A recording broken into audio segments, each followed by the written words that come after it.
preparing for presentation of results to hotspot owners and operators, and this will be followed by on-site activities including training, sensitization, and low-cost implementation of low-cost and short-term solutions, and looking at options for the implementation of the high-cost interventions, which, as I said, more costly, but they would need, some of them would need to be done in the medium to long term. And we're focusing also on large-scale. We're looking at large-scale garage training because we recognize the garages in terms of oil, waste oil and stuff. That's important. Farmer training, especially for the piggeries and so on.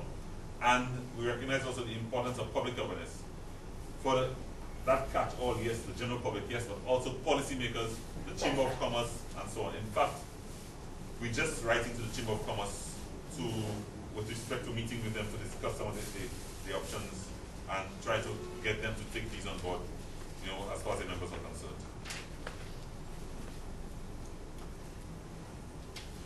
So where do we go next?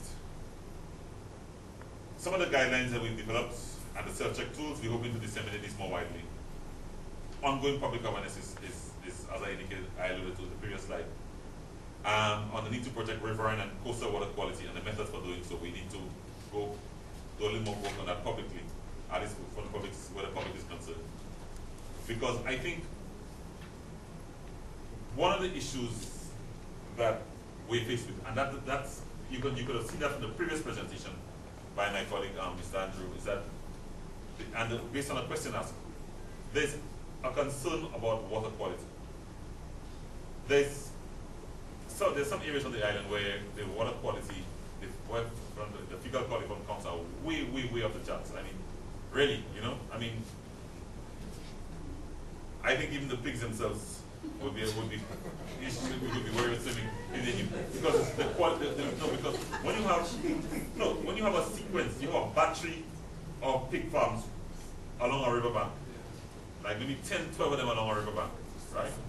And you have a situation where the piggery owner is not containing these pigs in a pen on the riverbank, but it's actually containing them in a fence that is in the river.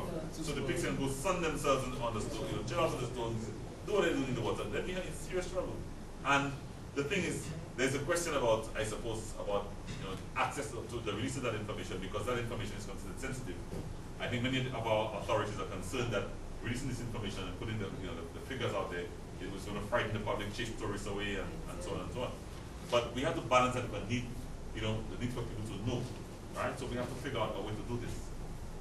We don't have to go into scaremongering, but we have to make sure that people know, because if many people, if they knew what they were swimming in, or they were bathing in, or what they were drinking, or washing their clothes in, they would not go into that water. So I think we need to, and I think also we have to let people know the consequences of their actions.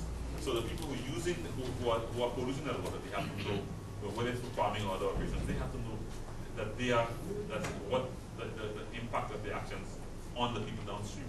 So it's something we have to look at. So in terms of going forward also, we need to act on the recommendations of the legislative review that has been undertaken to fulfill commitments under the LDS protocol, take measures to protect wetlands, and replicate the process and the project across watersheds in Saint Lucia using the approach developed and piloted under this project. So that is it for me. As I promised, I'll be very brief. Okay, I hope I spoiled enough, friends. Thanks again.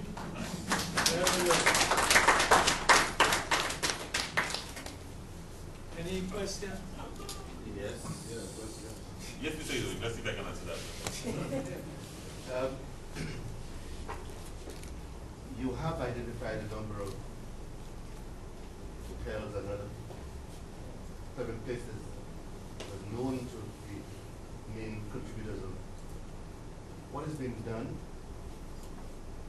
as one. You have answered that. The other question is, in terms of the technology to straighten out some of this problem, and then you mentioned about cost. Cost is going down. Is there anybody twisting the arms of those persons to ensure that these things are done? And in terms of water quality data, that's available and published. I published a number of papers with water quality data. It may not be available, I don't know why people hiding information, but information is available. If you go on the CWWA website, there are a number of papers that I have written with water quality data, and it's there. So it's a matter of accessing it and knowing what the status is. And you're right.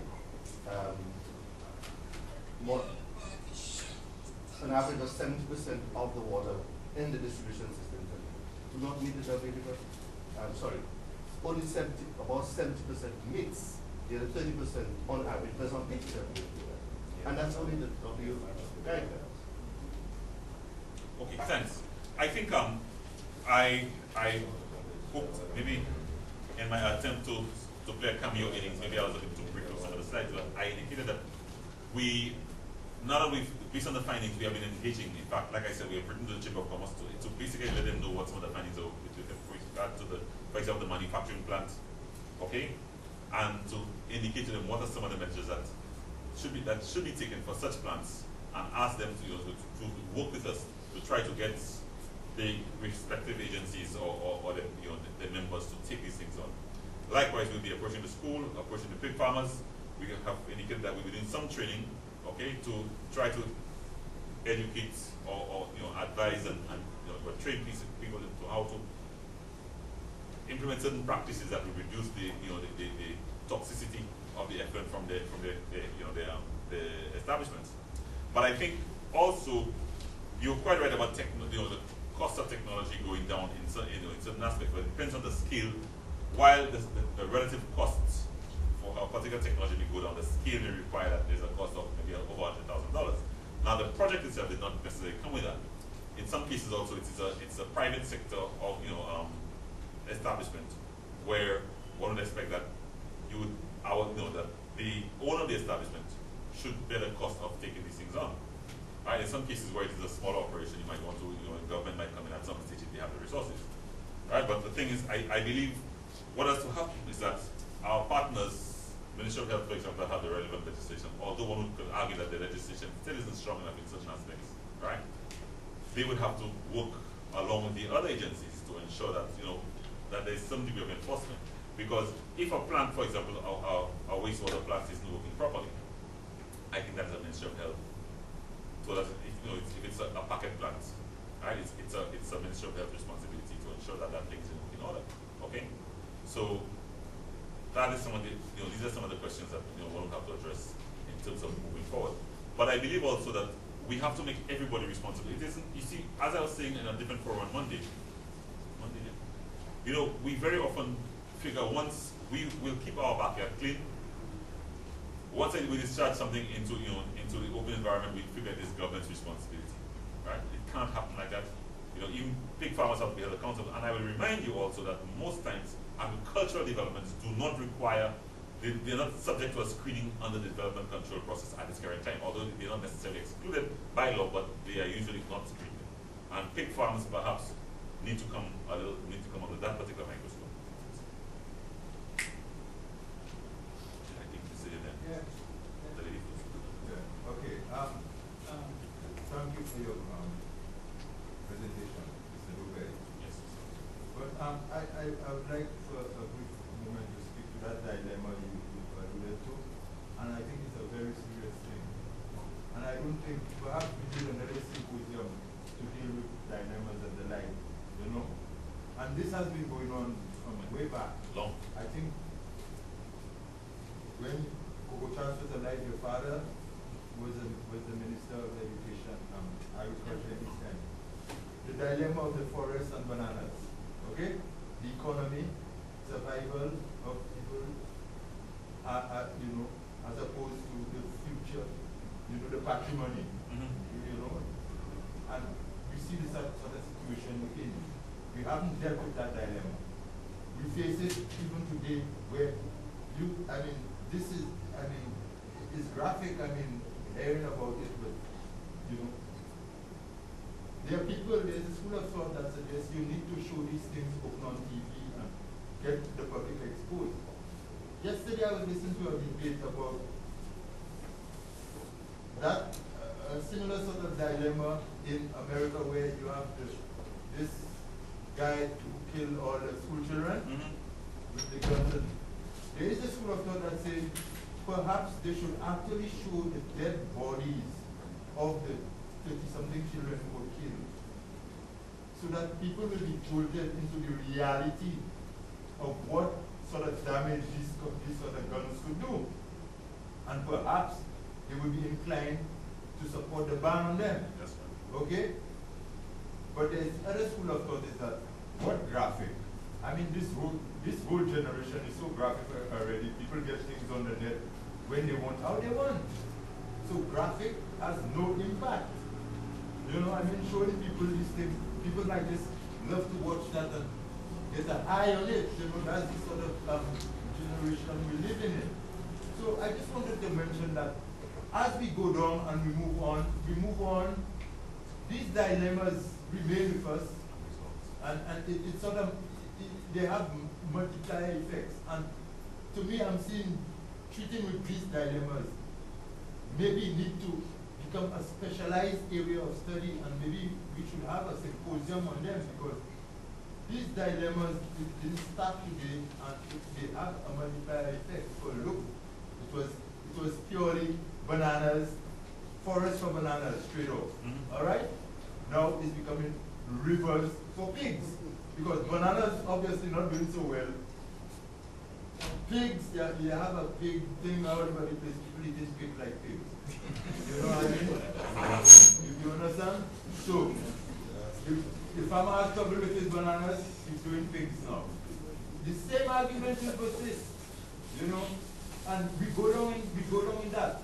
Give these people their money, man, so that we could get the country going. Bam. Delay the thing for later. You know, also the economy, this kind of thing. These dilemmas, they exist. They're so prominent now. Even the very current dispute is a dilemma. Let's get on with running the country. Give the people the 9.5%, let's go. You know, let's forget about it. So I think I just wanted, that's an important point. It's not directly related to your presentation, but that's the thing that caught my attention the most. Thank you. Thanks. Yes. Hi, Natalie Butcher, I'm CEHI. I've been assisting with this project. What I wanted to point out to you all are some of the encouraging signs we are seeing carrying out this project. Now, I will leave the regulation and policy aspect for the national entities to talk about, but we looked at this from a multi-pronged approach. So we went in, spoke to the hotspots that were participating in this project, and the response was generally very favorable, right? They were willing to participate. We did assessments, and even though we haven't yet gone back to them with full findings, some of these hotspots have already implemented changes. The school, for instance, has made changes to its laboratory where seclusion was coming out. We know one of the farmers has already gone in and fixed some aspects with regards to the pesticide management.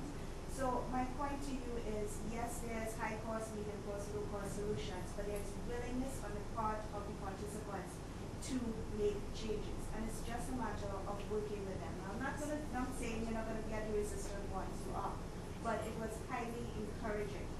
The ability and the fact that they wanted to do things differently, right? Even the hotel, for instance, it went ahead and had put in a boom around one of its fuel containment units, you know, and that was a cost to them. So we may not be able to do the very high cost things, but they have been positive steps, and I think one of the things with this project is we've identified even little steps that we can take to make a difference. And I think this is one of the successes of the project. Thanks. And allow me, Natalie, thanks.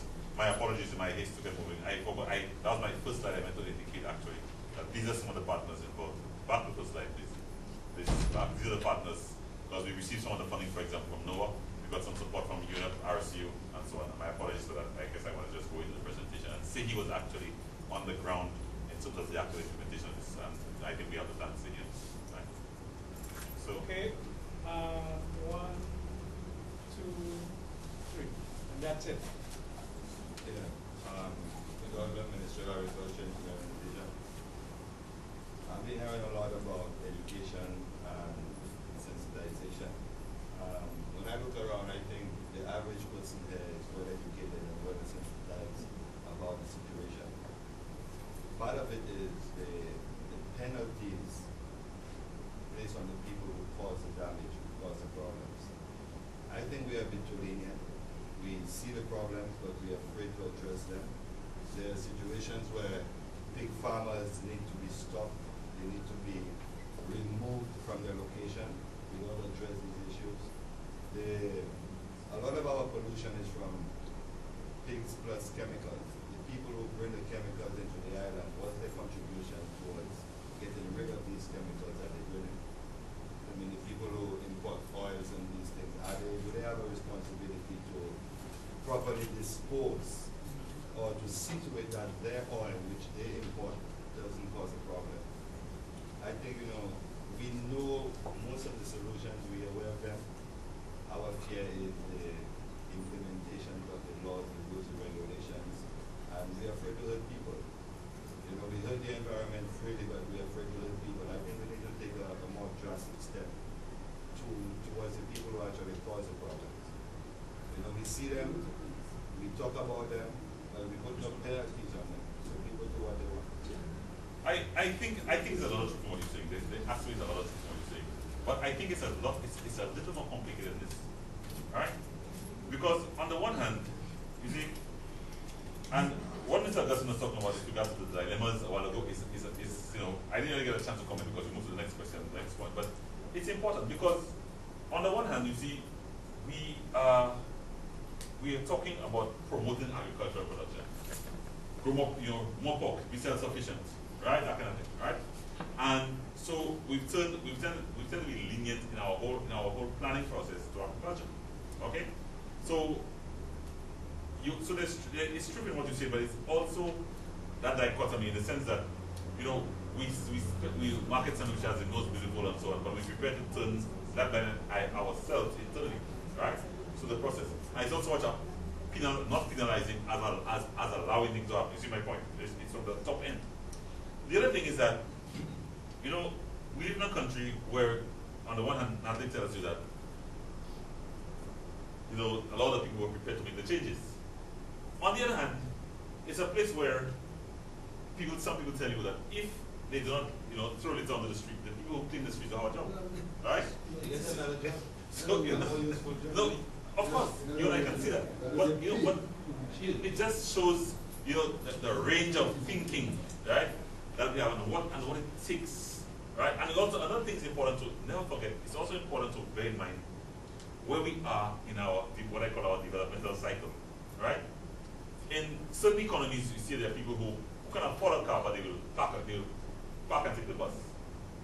We are in a society where we are maybe less affluent, but right now, the dream of everybody who's leaving school and getting a job is to get his first car, or her first car, right? And public transport, whatever it's feeling, is not the first option, right? You understand? So it's our what I call our socio-psychological development, where we are at that point. There are a lot of other issues that complicate things. And you'd be surprised. I guess you remember the whole police Zodi story, and people used to ridicule the people who were trying to keep the deal. It's a cycle, and there are people who so conscious, who are prepared to do what they have to do, and others who just couldn't be bothered, right? It's probably the Kentucky box out of the car, but yet, throw it into the yard, they want to kill you, right? Because that's their space, So it's part tragedy at the commons, part not in my bucket, it's a whole combination of things. And so that is why we have to take the social marketing approach and look at what message, what is the key messages. Very often we throw that public awareness or the PR out there thinking, look, we have to craft the messages and we have to know who our audiences are. Many years ago, a friend of mine was telling me he was doing a job for Paho in Saint Lucia, and I only long on this because it's important. And it is about trying to get people to farmers to use pesticides correctly. And Stop using pesticides. well, to the extent that but follow the understood. Right, but in other words, let me rephrase that. Use the pesticides according to the guidance of the manufacturer, because guys are spraying, walking barefoot, no protective clothing, blah blah blah. Right? And people refuse to stop. No matter what they told them. Eventually what stopped them? When they told them that if they use that pesticide, the way they use it, they can make children again. That's what stuff. Right? So getting down to the psyche, right? Understanding what makes people tick, and we haven't done enough of that. But I'm digressing, but it's important to figure it's a much more